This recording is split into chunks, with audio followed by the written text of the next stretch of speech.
Humanities കഫേയുടെ പുതിയൊരു വീഡിയോയിലേക്ക് ഏവർക്കും സ്വാഗതം. നമ്മളിപ്പോൾ നോക്കാൻ പോകുന്നത് +2 ഹിസ്റ്ററിക്കകത്തെ ലാസ്റ്റത്തെ 3 ചാപ്റ്റേഴ്സ് ഉണ്ടല്ലോ, 13, 14, 15 പാഠങ്ങൾ. ഈ 3 ചാപ്റ്റേഴ്സിൻ്റെയും, അതായത് ഏറ്റവും അവസാനത്തെ 3 ചാപ്റ്റേഴ്സിൻ്റെയും ഇമ്പോർട്ടൻറ്റ് ടോപ്പിക്സുകൾ, അതായത് ഇമ്പോർട്ടൻറ്റ് ക്വസ്റ്റ്യൻസ് നിങ്ങൾ ഏതൊക്കെയാണ് നിർബന്ധമായിട്ടും പഠിക്കേണ്ടതെന്നുള്ളതാണ് നമ്മൾ ഇന്നത്തെ വീഡിയോയിലൂടെ ഡിസ്കസ് ചെയ്യാൻ വേണ്ടിയിട്ട് പോകുന്നത്. പിന്നെ മലയാളം മീഡിയം ടെക്സ്റ്റ് കണ്ട് ഇംഗ്ലീഷുകാരും പോകരുത്. നമ്മുടെ ഇംഗ്ലീഷ് മീഡിയത്തിൻ്റെ ക്വസ്റ്റ്യൻസ് കൂടി നമ്മൾ പറയുന്നുണ്ട്, രണ്ടും കൊടുത്തിട്ടുണ്ട് ഇതിനകത്ത്. ഓക്കെ, അപ്പോൾ രണ്ടും ഞാൻ എക്സ്പ്ലെയിൻ ചെയ്ത് തന്നെയാണ് പോകുന്നത് കേട്ടോ. ഓക്കെ, പിന്നെ ഒരു കാര്യം, നമുക്ക് ആദ്യം 14ാമത്തെയും 15ാമത്തെയും ചാപ്റ്റേഴ്സിൽ നിന്നുള്ള ഇമ്പോർട്ടൻറ്റ് ക്വസ്റ്റ്യൻസ് നോക്കാം. ഓക്കെ, അതായത് നമ്മുടെ കേരള ഹിസ്റ്ററി എന്നുള്ള 2 ചാപ്റ്റേഴ്സ് ആണല്ലോ 14ഉം 15ഉം എന്ന് പറയുന്നത്. ഓക്കെ, അപ്പോൾ ഈ 2 ചാപ്റ്റേഴ്സിൽ നിന്നുള്ള ഇമ്പോർട്ടൻറ്റ് ക്വസ്റ്റ്യൻസ് ആദ്യം ഞാൻ പറയാം. ലാസ്റ്റ് നമുക്ക് മറ്റേ 13ാമത്തെ ചാപ്റ്ററിലോട്ട് പോകാം. ഓക്കെ, 14ാമത്തെ ചാപ്റ്റർ എന്ന് പറയുന്നത് ആധുനിക പൂർവ്വ Keralam. Okay, pre modern Kerala എന്ന് പറയുന്ന ഈ ഒരു ചാപ്റ്ററാണ്. അപ്പോൾ ഈ ഒരു ചാപ്റ്ററിൽ നിന്ന് നമുക്ക് ആദ്യമേ പഠിക്കേണ്ട ഒരു ക്വസ്റ്റ്യൻ ആണ്. ഇത് വളരെ ഇമ്പോർട്ടൻ്റ് ആയിട്ട് 4-5 മാർക്കിന് ഷോർട്ടസ്റ്റ് ആയിട്ട് ചോദിക്കുന്ന ഒരു ക്വസ്റ്റ്യൻ ആണ്. ഇതാ എവിടെ കാണാം, ഉപജീവന രീതികൾ, ഫോംസ് ഓഫ് സബ്സിസ്റ്റൻസ്, അതായത് നമ്മുടെ തിണകളെ പറ്റിയിട്ടാണ് നമ്മൾ ഈ ഒരു ടോപ്പിക്കിനകത്ത് നമ്മൾ പഠിക്കുന്നത്. ഓക്കെ, ഞാൻ ഓൾറെഡി നമ്മുടെ ചാനലിൽ നേരത്തെ കേട്ടോ ഞാൻ തിണകളുടെ ഒരു വീഡിയോ ഇട്ടിട്ടുണ്ട് കേട്ടോ. ഞാനത് എക്സ്പ്ലനേഷൻ ചെയ്യുന്ന പഠിപ്പിക്കുന്ന ഒരു വീഡിയോ ഇട്ടിട്ടുണ്ട്. അറിഞ്ഞൂടാത്തവർ അത് പോയി കാണുക. നോക്കൂ, ഫോംസ് ഓഫ് സബ്സിസ്റ്റൻസ് നമ്മുടെ സംഘകാലഘട്ടത്തിലെ ഉപജീവന രീതികളെ പറ്റിയിട്ടാണ് ഇവിടെ പറയുന്നത്, തിണകളെ പറ്റിയിട്ടാണ് കേട്ടോ. അപ്പോൾ ഈ ഒരു ക്വസ്റ്റ്യൻ, ഈ ഒരു ടോപ്പിക് എല്ലാവരും പഠിക്കുക. ഇതിൽ നിന്ന് നമുക്ക് ചോദ്യം വരാറുണ്ട് കേട്ടോ. 4 മാർക്കിനോ ഒക്കെ ഷോർട്ടസ്റ്റ് ആയിട്ട് വരുന്ന ഒരു ടോപ്പിക്കാണ് ഈ ഒരു ഫോംസ് ഓഫ് സബ്സിസ്റ്റൻസ് എന്ന് പറയുന്നത്. ഇനി തൊട്ടടുത്ത് തന്നെ വേറൊരു ടോപ്പിക് കാണാം, സാമൂഹ്യക്രമം, സോഷ്യൽ ഓർഡർ. ഈ ഒരു ടോപ്പിക്കിൽ നമുക്ക് 1 വേർഡ്സ് ഒക്കെ ചോദിക്കാറുണ്ട്. പ്രത്യേകിച്ച് ഞാൻ പറയുന്ന വാക്കുകളൊക്കെ നിങ്ങളൊന്ന് ശ്രദ്ധിക്കുക. കുടി എന്താണ്, കുടിമക്കൾ ആരാണ്, നല്ലൂർ എന്ന് വെച്ചാൽ എന്താണ്, പിന്നെന്താണ് പെരിനല്ലൂർ എന്താണ്, അങ്ങനെ പറഞ്ഞിട്ട് കുറച്ച് വേർഡ്സ് ഒക്കെ ഇതിനകത്ത് പറയുന്നുണ്ട്. നിങ്ങൾ ഇതൊന്ന് ജസ്റ്റ് ഒന്ന് വായിച്ച് വെച്ചേക്കുക. ഓക്കെ, സോഷ്യൽ ഓർഡർ, സാമൂഹ്യക്രമം, ഇതൊന്ന് വായിച്ച് വെക്കുക. നമുക്ക് 1 വേർഡ്സോ കാര്യങ്ങളൊക്കെ വരാറുണ്ട് കേട്ടോ. ഇനി ഇതിൻ്റെ തൊട്ടടുത്ത് വരുന്ന ഒരു ടോപ്പിക്കാണ് എക്സ്ചേഞ്ച്, കൈമാറ്റം. ഇതിനകത്തുനിന്ന് നമുക്കൊരു 1 വേർഡ് സെക്ഷനായിട്ട് പഠിച്ചാൽ മതി, ഡീറ്റെയിൽ ആയിട്ട് പോകാൻ നിൽക്കണ്ട. അതായത് നൊടുതൽ എന്ന് വെച്ചാൽ എന്താണ്, ചന്ത അല്ലെങ്കിൽ അങ്ങാടി എന്ന് വെച്ചാൽ എന്താണ്, പിന്നെ ഉമണർ, മറവർ, അങ്ങനെയൊക്കെ പറഞ്ഞിട്ട് കുറേ ഇങ്ങനെ വേർഡ്സുകളുണ്ട്. അപ്പോൾ ഇതൊക്കെ വെച്ച് നമുക്ക് 1 വേർഡായിട്ടോ അല്ലെങ്കിൽ 2 മാർക്സ് ക്വസ്റ്റ്യൻ ആയിട്ടൊക്കെ ഇതിനകത്തുനിന്ന് വരാറുണ്ട്. സോ അതുകൊണ്ട് ഇതൊക്കെ ജസ്റ്റ് ഒന്ന് വായിച്ച് ആ വാക്കുകളുടെ മീനിങ് എന്താണെന്നുള്ളതൊന്ന് മനസ്സിലാക്കി വെച്ചേക്കാം. ഓക്കെ, പക്ഷേ ഞാൻ ആദ്യം പറഞ്ഞ ആ ഒരു തിണകളുടെ ക്വസ്റ്റ്യൻ അത് മസ്റ്റാണ്, അത് ഡീറ്റെയിൽ ആയിട്ട് തന്നെ പഠിച്ചു പോകണം. പക്ഷേ ഈ പറഞ്ഞ സോഷ്യൽ ഓർഡറും എക്സ്ചേഞ്ചും ഒക്കെ ജസ്റ്റ് ഒന്ന് വായിച്ച് കാര്യം മനസ്സിലാക്കി വെച്ചിരുന്നാൽ മതി. ഇനി അടുത്ത് പറയുന്നൊരു ടോപ്പിക്കാണ്, നോക്കൂ, കീഴാർ, വെളീർ, വെന്താർ എന്ന് പറയുന്നത്. കീഴാർ, വെളീർ, വെന്താർ എന്നുള്ളത്, ഇത് 3ഉം എന്താണെന്നുള്ളത് ഒരു 2-3 മാർക്കിനൊക്കെ ചോദിക്കുക. അപ്പം ഇത് 3ഉം ഈ 3 ടേംസും എന്താണെന്നുള്ളതൊന്ന് ഡിഫൈൻ ചെയ്യാൻ വേണ്ടിയിട്ട് നിങ്ങൾ എന്ത് ചെയ്യുക, പഠിച്ചു വയ്ക്കുക. കാരണം നമുക്ക് ഈ ഒരു 1 വേർഡ് സെക്ഷനിലും 2 മാർക്സ് 3 മാർക്സ് ആ ഒരു രീതിയിലൊക്കെ നമുക്ക് ചോദിക്കും. ഓക്കെ, അതുകൊണ്ട് ഈ ഒരു ടോപ്പിക്ക് നിങ്ങൾ അങ്ങനെ മിസ് ഔട്ട് ആക്കരുത്, ഒന്ന് നോക്കിയിട്ട് വേണം പോകാനായിട്ട്. അടുത്ത് നോക്കി നിങ്ങൾ ടെക്സ്റ്റ് ബുക്ക് കൂടെ എടുത്ത് വെച്ച് നോക്കുക. ഈ വീഡിയോ കാണുമ്പോൾ ഞാൻ പറയുന്നതിനനുസരിച്ചൊന്ന് ജസ്റ്റ് ഒന്ന് നോക്കി പോയിക്കോളൂ കേട്ടോ. Emergence of the Perumals of Magode, അതായത് മഗോദയിലെ പെരുമാക്കന്മാരുടെ ഉദയം, ഇതൊരു ഇമ്പോർട്ടൻറ്റ് ക്വസ്റ്റ്യൻ ആണ്. ഈ ഒരു ടോപ്പിക്ക് നിങ്ങൾ കവർ ചെയ്തിട്ട് പോകണം കേട്ടോ. ഇതിനകത്ത് പ്രത്യേകിച്ച് മഗോദെ, മഹോദയ, അതായത് ഇവരുടെ പെരുമാളന്മാരുടെ ക്യാപിറ്റൽ ഏതാണെന്ന് നമുക്ക് 1 വേർഡിന് പലപ്പോഴും ചോദിക്കാറുണ്ട്. മഗോദയ അല്ലെങ്കിൽ മഹോദയപുരമാണ് പെരുമാളന്മാരുടെ തലസ്ഥാനം എന്ന് പറയുന്നത്. അതുപോലെ തന്നെ 4 താളി എന്താണ്, അങ്ങനെ പറഞ്ഞു. പിന്നെ 1000 എന്ന് വെച്ചാൽ എന്താണ്, അതായത് 1000 എന്നൊക്കെ പറയുന്നത് ഈ ഇവിടുത്തെ രാജാക്കന്മാരുടെ മിലിറ്ററി സൈന്യത്തെയാണ് 1000 എന്നൊക്കെ പറയുന്നത്. അപ്പോൾ അങ്ങനെ കുറച്ച് ടേംസുകളൊക്കെ ഇതിനകത്ത് പറയുന്നുണ്ട്. ഈ ഒരു ടോപ്പിക്ക് നിങ്ങൾ കംപ്ലീറ്റ് ആയിട്ടൊന്ന് വായിച്ച് വെച്ചിട്ട് പോകുന്നത് നല്ലതായിരിക്കും. ഓക്കെ, ഇനി നാടും നാട്ടുടയവരും, നാടു ആൻഡ് നാട്ടുടയവർ എന്ന് പറഞ്ഞിട്ട് നമുക്കൊരു ടോപ്പിക്ക് വരുന്നുണ്ട്. ഇതിനകത്ത് നമുക്ക് 1 വേർഡ്സ് ആണ് കേട്ടോ വരിക. അതായത് നാട്ടുടയവർ എന്ന് വെച്ചാൽ ആരാണ് എന്നൊക്കെ പറഞ്ഞിട്ട് കുറച്ച് 1 വേർഡ്സ് ആണ് പറയുന്നത്. ഒരു കുഞ്ഞു ടോപ്പിക്കാണ്, ജസ്റ്റ് ഒന്ന് വായിച്ച് വെക്കുക കേട്ടോ. ഇത് ഇത്രയും ഇമ്പോർട്ടൻ്റ് ആണ് കേട്ടോ. ഈ ഒരു പെരുമാളന്മാരുടെ കാര്യവും അതുപോലെ തന്നെ നാടും നാട്ടുടയവരും നിങ്ങൾ പഠിച്ചിട്ട് തന്നെ പോവുക. ഓക്കെ, അടുത്ത് നമുക്ക് വരുന്ന ഒരു വളരെ ഇമ്പോർട്ടൻറ്റ് ക്വസ്റ്റ്യൻ ആണ്, എടുത്തോട്ടെ കേട്ടോ.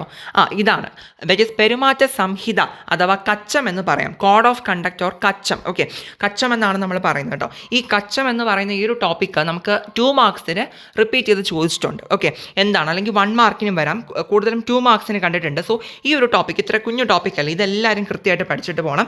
അതിനകത്ത് കുറേ ടേംസുകളൊക്കെ പറയുന്നുണ്ട്, നിങ്ങൾ ടെക്സ്റ്റ് ബുക്ക് നോക്കിയാൽ മതി. ആ ഒരു ടോപ്പിക്ക് കച്ചം എന്താണെന്നുള്ളത് നമുക്ക് പലപ്പോഴും ചോദിക്കാറുണ്ട്. സോ അത് കൃത്യമായിട്ട് നിങ്ങൾ എന്ത് ചെയ്യുക, പഠിച്ചിട്ട് വേണം പോകാനായിട്ട്. ഓക്കെ, അടുത്ത നമുക്ക് വരുന്ന ഒരു ടോപ്പിക്കാണ് നാടുവാഴി, സ്വരൂപംസും അതുപോലെ തന്നെ സങ്കേതം എന്താണെന്നുള്ളത്. ഓക്കെ, അത് രണ്ടുമാണ് അടുത്തിനി നമ്മൾ ഇമ്പോർട്ടൻ്റ് ആയിട്ട് ഈ ചാപ്റ്ററിൽ നിന്ന് പഠിക്കേണ്ടത്. ഇതാ കാണുന്നുണ്ടോ, നാടുവാഴി എന്താണ്, സ്വരൂപങ്ങൾ എന്താണ്. ഓക്കെ, സ്വരൂപംസിനും പറയുന്നുണ്ട്. പിന്നെ ഇതിനകത്ത് സങ്കേതങ്ങളെ പറ്റിയിട്ട് പഠിക്കുന്നുണ്ട് കേട്ടോ. സങ്കേതം, ഓക്കെ, ഇതിനകത്ത് ഇപ്പോൾ എല്ലാം മിക്സ് ചെയ്തിട്ടാണ്, NCERT ആണ്. അതാ എവിടെ കാണുന്നുണ്ടല്ലോ സങ്കേതം. ഓക്കെ, ഇതാണ് കേട്ടോ സങ്കേതം. അപ്പോൾ നിങ്ങൾ നോക്കുക, സ്വരൂപംസും സങ്കേതവും ഇത് നമുക്കിതിൽ ഏതെങ്കിലും ഒരെണ്ണം നമുക്കൊരു ഷോർട്ടസ്റ്റ് ആയിട്ട് ചോദിക്കും. ഓക്കെ, രണ്ടല്ല ഒരു 4 മാർക്കിനൊക്കെ നമുക്ക് ചോദിക്കാം. 4 5 മാർക്കിന് ഷോർട്ടസ്റ്റ് ആയിട്ട് ചോദിക്കും. ഒന്നല്ലെങ്കിൽ സ്വരൂപംസ് ആകാം, അല്ലെങ്കിൽ സങ്കേതം ആകാം, അല്ലെങ്കിൽ ചിലപ്പോൾ രണ്ടിൻ്റെയും ഫ്യൂച്ചേഴ്സ് എഴുതാൻ വേണ്ടിയിട്ട് ചോദിക്കാം. ഓക്കെ, അതുകൊണ്ട് തന്നെ രണ്ടും നമ്മൾ പഠിച്ചു വെക്കുക. സ്വരൂപംസും നിങ്ങൾ പഠിക്കണം, പിന്നെ എന്താണ് സങ്കേതം എന്താണെന്നുള്ളതും പഠിക്കുക. രണ്ടും പഠിക്കണം കേട്ടോ, സ്കിപ്പ് ചെയ്യരുത്. ഇത് രണ്ടും ഇമ്പോർട്ടൻ്റ് ആണ്, അതുകൊണ്ടാണ് അങ്ങനെ പറഞ്ഞത്. ആൻഡ് ഓഫ് യൂറോപ്യന്മാരുടെ ആഗമനമൊക്കെ എന്താണ് ജസ്റ്റ് ഒന്ന് വായിച്ച് വെച്ചേക്കാം. നമുക്ക് അതിനകത്തൊന്ന് 1 വേർഡ്സ് ഒക്കെ നമുക്ക് പ്രതീക്ഷിക്കാം കേട്ടോ. സോ അത് ജസ്റ്റ് ഒന്ന് വായിച്ചു വയ്ക്കുക. ഇനി അടുത്തൊരു ഇമ്പോർട്ടൻറ്റ് ക്വസ്റ്റ്യൻ വരുന്നുണ്ട്, അത് നമ്മുടെ മാർത്താണ്ഡവർമ്മയെ പറ്റിയിട്ടാണ് കേട്ടോ. അതായത് 18ാം നൂറ്റാണ്ടിലെ കേരളം എന്ന് പറഞ്ഞിട്ടൊരു ടോപ്പിക്ക് വരുന്നുണ്ട് ഇതിനകത്ത്. അപ്പോൾ ഈ ഒരു ടോപ്പിക്ക് എടുക്കുക എല്ലാവരും. Kerala during the 18th century, അതിനകത്തുണ്ട് ട്രാവൻകൂർ മാർത്താണ്ഡവർമ്മ എന്ന് പറഞ്ഞിട്ട്. അതായത് മാർത്താണ്ഡവർമ്മയുടെ കാലത്ത് കൊണ്ടുവന്ന ഭരണ പരിഷ്കാരങ്ങൾ എന്തെല്ലാമായിരുന്നു. അപ്പോൾ മാർത്താണ്ഡവർമ്മയുടെ ബേസ് ചെയ്തിട്ട് നമുക്കൊരു ഷോർട്ടസ്റ്റ് ലെവൽ ഒരു ക്വസ്റ്റ്യൻ വരാറുണ്ട്. ഷോർട്ടസ്റ്റ് ആയിട്ട് ചോദിച്ചില്ലെങ്കിൽ 1 വേർഡ്സിനെങ്കിലും എവിടെയെങ്കിലുമൊക്കെ ചോദിക്കാതിരിക്കില്ല, അത് നിങ്ങൾ പഠിക്കാം. പിന്നെ കൊച്ചിയിൽ വരുമ്പോൾ നമ്മുടെ ശക്തൻ തമ്പുരാനെ പറ്റിയിട്ടും എല്ലാവരും നോക്കിയിട്ട് പോവുക. ഇവിടെ ഞാൻ ഒന്നുകൂടി പറയുന്നു, മാർത്താണ്ഡവർമ്മ ട്രാവൻകൂർ ബേസ് ചെയ്തിട്ട് മാർത്താണ്ഡവർമ്മയും കൊച്ചി ബേസ് ചെയ്ത് നമ്മുടെ ശക്തൻ തമ്പുരാനും. ഓക്കെ, ഇത് രണ്ടും നമ്മൾ സ്കിപ്പ് ചെയ്യരുത്. ഇത് രണ്ടും ഇമ്പോർട്ടൻ്റ് ആണ് കേട്ടോ. നമുക്ക് ഷോർട്ടസ്റ്റ് ആയിട്ടും ചോദിക്കാം, അല്ലെങ്കിൽ 1 വേർഡ്സിനകത്തും ഈ പറഞ്ഞ ടേംസ് ഒക്കെ വെച്ചിട്ട് 1 വേർഡ്സ് ആയിട്ടും ക്വസ്റ്റ്യൻസ് വരാറുണ്ട്. ഓക്കെ, അപ്പോൾ ഇത്രയും കാര്യങ്ങളാണ് ഈ ഒരു ചാപ്റ്റർ റിലേറ്റ് ചെയ്തിട്ട് ഇമ്പോർട്ടൻ്റ് ആയിട്ട് പഠിക്കണം എന്ന് പറയാൻ പറ്റുന്നത്. ഞാൻ ഒരിക്കൽ കൂടി നിങ്ങൾ ഒരിക്കലും സ്കിപ്പ് ചെയ്യാൻ പാടില്ലാത്ത ഒന്ന് പോയിൻ്റ് ഔട്ട് ചെയ്ത് പറയുകയാണെന്നുണ്ടെങ്കിൽ നമ്മുടെ തിണകൾ അതെല്ലാവരും പഠിക്കുക. തിണകളെ പറ്റിയിട്ട് എന്തായാലും ക്വസ്റ്റ്യൻ വരാറുണ്ട്. പിന്നെ അത് മാത്രമല്ല എന്താണ് സങ്കേതവും സ്വരൂപംസും എന്താണെന്നുള്ളത് പഠിക്കണം. പിന്നെ പെരുമാളന്മാരെ പറ്റിയിട്ടൊരു ക്വസ്റ്റ്യൻ വരാറുണ്ട്, അത് നിങ്ങൾ പഠിക്കുക. പിന്നെ കച്ചം, ഓക്കെ, കോഡ് ഓഫ് കണ്ടക്റ്റ് പെരുമാറ്റ രീതി എന്ന് പറയുന്ന ആ കച്ചം എന്താണെന്നുള്ളത് നമുക്കൊരു 2 മാർക്കിന് പ്രതീക്ഷിക്കാം, അത് നിങ്ങൾ പഠിക്കണം. പിന്നെ അത് മാത്രമല്ല ഈ എന്താണ് സ്വരൂപം സങ്കേതം ഞാൻ പറഞ്ഞു. പിന്നെ നമ്മുടെ ട്രാവൻകൂർ ബേസ് ചെയ്ത് മാർത്താണ്ഡവർമ്മയും കൊച്ചി ശക്തൻ തമ്പുരാനും. ഓക്കെ, ഇത്രയും കാര്യങ്ങൾ ഒരിക്കലും മിസ് ഔട്ട് ആക്കരുത്. പിന്നെ ഇതിനകത്തൊന്നും കൂടുതലും ഇങ്ങനെ 1 വേർഡ്സുമാണ് വരുന്നത്, പല ടോപ്പിക്സ് റിലേറ്റ് ചെയ്തിട്ടും ഈ വേർഡ്സൊക്കെ വെച്ചിട്ട്. അപ്പോൾ അതൊക്കെ ഒന്ന് ശ്രദ്ധിച്ച് നോക്കുക.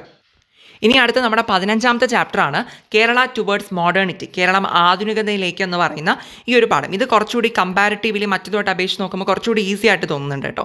ഓക്കെ, ഇതിൽ പല കാര്യങ്ങളും പഠിക്കാൻ കുറച്ചുകൂടി രസകരമായിട്ട് നമുക്ക് പഠിക്കാൻ പറ്റുന്നതാണ്. ഇതിനകത്ത് നമ്മൾ ആദ്യം തന്നെ പഠിക്കേണ്ടത് നോക്കൂ, അറിവിൻ്റെ വ്യാപനം, സ്പ്രെഡ് ഓഫ് നോളജ് എന്ന് പറഞ്ഞൊരു ടോപ്പിക്ക് കാണാൻ പറ്റും ഈ ഒരു ചാപ്റ്ററിൽ. ഓക്കെ, ഒരു 2-3 പേജ് കഴിഞ്ഞിട്ടാണ് കേട്ടോ സ്പ്രെഡ് ഓഫ് നോളജ്. ഈ ഒരു ടോപ്പിക്കിനകത്ത് നിന്ന് നമുക്ക് ഒരുപാട് 1 വേർഡ്സ് ഉണ്ട് കേട്ടോ, ഒത്തിരി 1 വേർഡ്സ് ഉണ്ട്. ഇതെല്ലാം നിങ്ങൾ പഠിക്കണം, ഇതൊക്കെ ഇമ്പോർട്ടൻ്റ് ആണ്. 1 വേർഡ്സ് ആണ് ഇതിനകത്തുനിന്ന് വരാറുള്ളത് കേട്ടോ. അതായത് നമ്മുടെ പലതരത്തിലുള്ള ബുക്സുകളെ പറ്റിയിട്ടും ഡിക്ഷണറികളെ പറ്റിയിട്ടും ഒക്കെ പറയുന്നുണ്ട്. അതൊക്കെ പ്രിൻ്റ് ചെയ്ത് ഇറക്കിയത് ആരാന്ന് പറയുന്നുണ്ട്.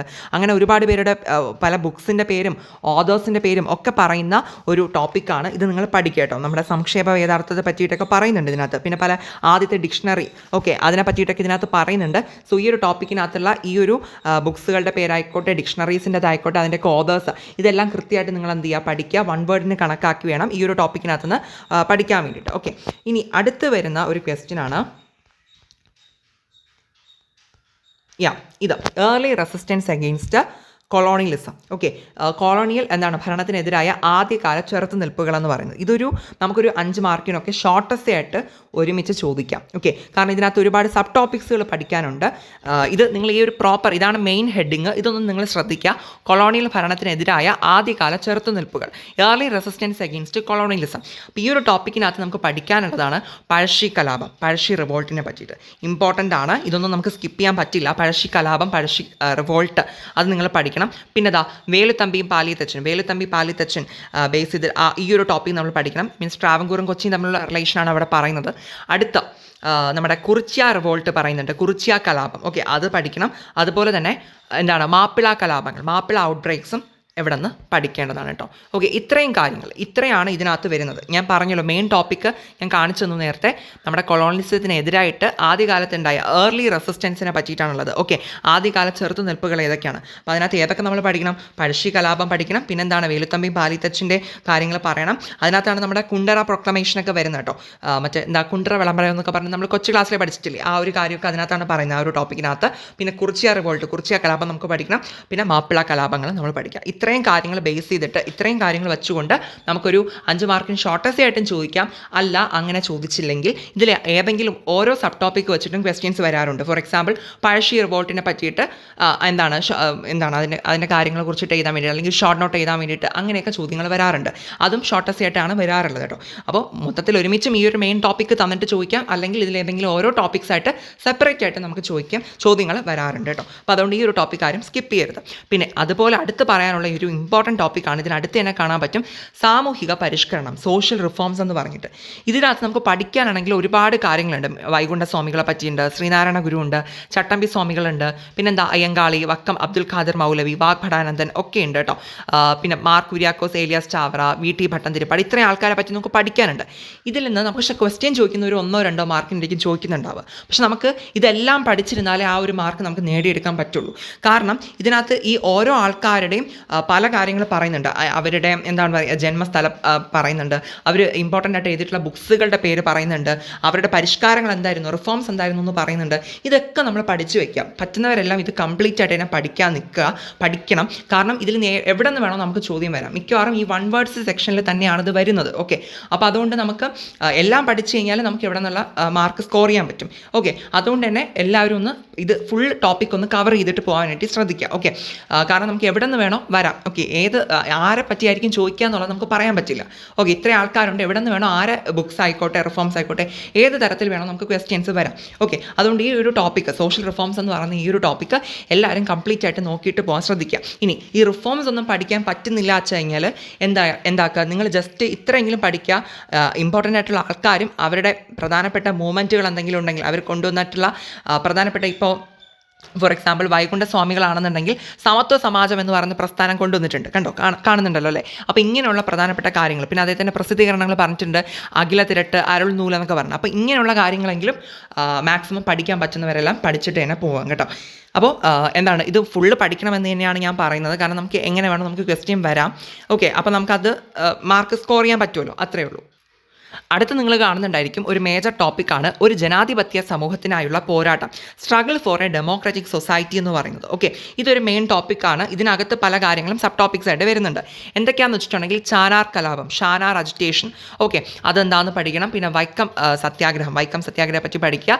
ഗുരുവായൂർ സത്യാഗ്രഹമുണ്ട്. പിന്നെ ഏതുണ്ട്, ആധുനിക കാലത്തെ അത്ഭുതം, miracle of modern times. Okay, ഈ ഒരു ടോപ്പിക്ക് അതിനകത്ത് വരുന്നുണ്ട്. പാലിയം സത്യാഗ്രഹവും നമുക്ക് അതിനകത്ത് പറയുന്നുണ്ട്. ഓക്കെ, ഇത് നിങ്ങൾ കണ്ടോ, ഈ ഒരു ആധുനിക കാലത്തെ അത്ഭുതം, ഇതെന്താണെന്ന് അറിയാവോ? അവിടെ പറയുന്നത് നമ്മുടെ ടെമ്പിൾ എൻട്രി പ്രൊക്ലമേഷനെ പറ്റിയിട്ടാണ് ഇതിനകത്ത് പറയുന്നത് കേട്ടോ. അത് നമ്മളെന്താ മലയാളത്തിൽ പറയുക, ക്ഷേത്രപ്രവേശന വിളംബരത്തെ പറ്റിയിട്ടാണ് ഈ ഒരു ടോപ്പിക്കിനകത്ത് നമുക്ക് പഠിക്കാനുള്ളത് കേട്ടോ. അപ്പോൾ ഇത്രയും ടോപ്പിക്സും ഇതിനകത്ത് വരുന്നതാണ്. ഇതെല്ലാവരും പാലിയം സത്യാഗ്രഹം വരെയുള്ള കാര്യങ്ങൾ കേട്ടോ. ഇത്രയും കാര്യങ്ങൾ എല്ലാവരും പഠിച്ചിട്ട് പോവുക. ഇത് നമ്മുടെ മെയിൻ ടോപ്പിക് ഇങ്ങനെയാണ്, മെയിൻ ക്വസ്റ്റ്യൻ ഇങ്ങനെയാണ്, struggle for A democratic society, ഒരു ഡെമോക്രാറ്റിക് സൊസൈറ്റിക്ക് വേണ്ടിയിട്ട് നടത്തിയ സമരങ്ങൾ. ഓക്കെ, അപ്പോൾ അത് ഇങ്ങനെ നമുക്കൊരു 5 മാർക്കിന് ഷോർട്ടസ്റ്റ് ആയിട്ട് ചോദിച്ചു കഴിഞ്ഞാൽ ഇത്രയും കാര്യങ്ങൾ നമുക്ക് എഴുതണം. ഷാനാർ അജിറ്റേഷൻ എഴുതണം, വൈക്കം സത്യാഗ്രഹ, ഗുരുവായൂർ സത്യാഗ്രഹ, ടെമ്പിൾ എൻട്രി, അതുപോലെ തന്നെ പാലിയം സത്യാഗ്രഹം. ഇത്രയും കാര്യങ്ങൾ നമുക്ക് അവിടെ എഴുതേണ്ടതുണ്ട്. അല്ലെങ്കിൽ ഞാൻ നേരത്തെ പറഞ്ഞ പോലെ ഇത് മൊത്തത്തിൽ എഴുതാൻ ചോദിച്ചില്ല എന്നുണ്ടെങ്കിൽ ഇതിലേതെങ്കിലും ഓരോന്ന് സെപ്പറേറ്റ് ആയിട്ട് അങ്ങനെയും ക്വസ്റ്റ്യൻസ് വരാറുണ്ട് ഷോർട്ട് എസ്സേ ലെവലിൽ. ഓക്കെ, അതുകൊണ്ട് തന്നെ ഈ ഒരു ടോപ്പിക്ക് കംപ്ലീറ്റ് ആയിട്ട് ഇത്രയും സമരങ്ങളും സത്യാഗ്രഹങ്ങളും ഒക്കെ നിങ്ങൾ കൃത്യമായിട്ട് പഠിച്ചിട്ട് പോവാം. ഈ ഒരു ചാപ്റ്ററിൻ്റെ അവസാന ഭാഗത്തിന് ഒരു 2 കുഞ്ഞു ടോപ്പിക് ഉണ്ട്.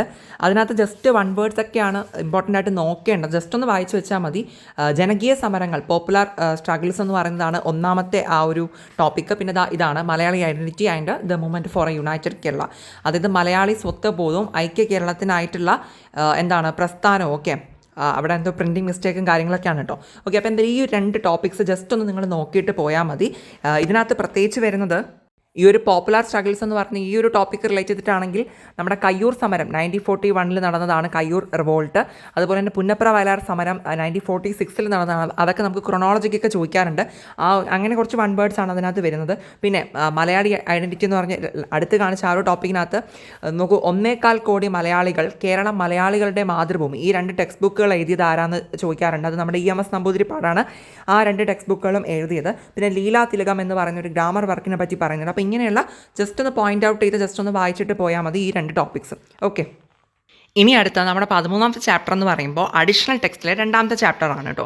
അതായത് കൺട്രി ടോൺ എപ്പാർട്ട് എന്ന് പറയുന്നത് നമ്മുടെ പാർട്ടീഷനുമായിട്ട് ബന്ധപ്പെട്ട വിഭജനവുമായി ബന്ധപ്പെട്ട ഒരു ചാപ്റ്ററാണ് കേട്ടോ. അപ്പോൾ അതിനകത്തുനിന്ന് ഇമ്പോർട്ടൻ്റ് ആയിട്ട് പഠിക്കേണ്ടത് ഇത്രയും ടോപ്പിക്സുകൾ മാത്രമാണ് മോസ്റ്റ് ഇമ്പോർട്ടൻറ്റ് എന്ന് പറയാൻ പറ്റുന്നത്. അതായത് ഒന്നാമതായിട്ട് നോക്കേണ്ടത് നമ്മുടെ ഈ ഒരു പാർട്ടീഷൻ നടന്ന സമയത്ത് വിമൺ ഫേസ് ചെയ്യേണ്ടി വന്ന ബുദ്ധിമുട്ടുകൾ എന്തൊക്കെയാണ്. കറക്റ്റായിട്ട് പറയുകയാണെങ്കിൽ the price paid by women എന്നാണ് നമുക്ക് ടെക്സ്റ്റ് ബുക്കിൽ ടോപ്പിക്ക് കൊടുത്തിട്ടുള്ളത് കേട്ടോ. അപ്പോൾ സ്ത്രീകൾ നേരിട്ട പ്രശ്നങ്ങൾ എന്തൊക്കെയായിരുന്നു എന്നുള്ളത് ഒരു ഷോർട്ടസ്റ്റ് ആയിട്ട് ഒരു 4-5 മാർക്കിന് ചോദിക്കാറുണ്ട്. സോ ആ വിമൺ റിലേറ്റ് ചെയ്ത് വന്ന പ്രശ്നങ്ങളെ പറ്റിയിട്ട് നിങ്ങൾ എന്ത് ചെയ്യുക, ഈ ഒരു ചാപ്റ്ററിൽ നിന്ന് പഠിച്ചിട്ട് പോവുക. ഓക്കെ, ആ ഒരു ചാപ്റ്ററിൻ്റെ ബിഗിനിങ്ങിൽ തന്നെയാണ് കേട്ടോ അത് വരുന്നത്. ഓക്കെ, അപ്പോൾ സ്ത്രീകൾ എന്തൊക്കെ പ്രശ്നങ്ങൾ നേരിട്ടു അത് നിങ്ങൾ കൃത്യമായിട്ട് നോക്കുക. ഇനി ടു നാഷൻ തിയറി വളരെ ഇമ്പോർട്ടൻ്റ് ആണ്. നമുക്കൊരു 2-3 മാർക്കിനൊക്കെ നമുക്ക് ചോദിക്കാം ടു നാഷൻ തിയറി എന്തായിരുന്നു എന്നുള്ളത്. അപ്പോൾ ടു നാഷൻ തിയറി എല്ലാവരും പഠിക്കുക. പിന്നെ ക്രിപ്സ് മിഷനെ പറ്റിയിട്ടും ക്യാബിനറ്റ് മിഷനെ പറ്റിയിട്ടും നമുക്ക് ചോദിക്കാറുണ്ട്. ഇതൊക്കെ കുഞ്ഞു കുഞ്ഞു മാർക്കിന് 2-3 മാർക്ക് അല്ലെങ്കിൽ 1 വേർഡ് സെക്ഷൻ ഇങ്ങനെയൊക്കെ ചോദിക്കാം കേട്ടോ. ക്രിപ്സ് മിഷനും ക്യാബിനറ്റ് മിഷനും പഠിക്കുക. പിന്നെ മോസ്റ്റ് ഇമ്പോർട്ടൻ്റ് എന്ന് പറയാനുള്ളതാണ് direct action day. Okay, direct action day വളരെ ഇമ്പോർട്ടൻ്റ് ആണ്. നമുക്കത് എന്താണ് ഒരു 4 മാർക്കിനൊക്കെ നമുക്ക് ചോദിക്കാം, അല്ലെങ്കിൽ 2 മാർക്ക് ഇങ്ങനെ കുഞ്ഞു മാർക്കിനൊക്കെ തന്നെ ആയിരിക്കും ചോദിക്കുന്നുണ്ടാവുക. ഡയറക്റ്റ് ആക്ഷൻ ഡേ എന്നാണെന്നുള്ളതൊക്കെ നമ്മൾ കൃത്യമായിട്ട് അവിടെ പഠിക്കുക. ഓക്കെ, ഞാൻ അതോട് ജസ്റ്റ് ഒന്ന് പറയാം. ഡയറക്റ്റ് ആക്ഷൻ ഡേ എന്ന് പറയുന്നത് ഓഗസ്റ്റ് 16 തീയതി 1946 കേട്ടോ. ഓഗസ്റ്റ് 16 ആ ഡേറ്റ് വരുന്നത്. ഓക്കെ, സോ എന്തായാലും ഈ ഇത്രയും ടോപ്പിക്സ് നിങ്ങൾ കവർ ചെയ്തിട്ട് പോവാം.